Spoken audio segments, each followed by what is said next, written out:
હોય. બટાકા એ દરેક શાકમાં પડી જાય. એ ભીંડાનું શાક હોય, કારેલાનું શાક હોય, બટાકાની જેમ અમે બધા સાથે ભળી જાય. માટે શું કરવું એ પણ આપ અમને ખાસ ઉપદેશ આપજો. સરળ થવું. પરવળ એ શાકનો રાજા કહેવાય. તો સત્સંગમાં એવું કયું એક સાધન જે રાજા સમાન કહેવાય એ આપ અમને જણાવશો. દેવ ભાવ.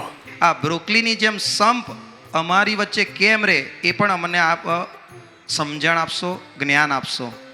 મહારાજના બધા નિયમ પાળવાનો. આજે યથાર્થ મારા જેવા ઉપવાસ કર્યો હોય તો પાણાની મજા આવે, ભૂખ ઉગડે, પાણાની દોટ મૂકે. તો આજે યથાર્થ ઉપવાસ કઈ રીતે કરી શકાય એ આપ મને કહેશો. ઉપવાસ બરાબર કર્યો હોય, જળનો ટીપો પણ મોઢામાં નાખ્યો ના હોય, પ્યોર ઉપવાસ કર્યો હોય તો મજા આવે. તો પારણા કરવાની મજા આવે. બધા એક નો સ્વાદ આવે અને મજા આવે.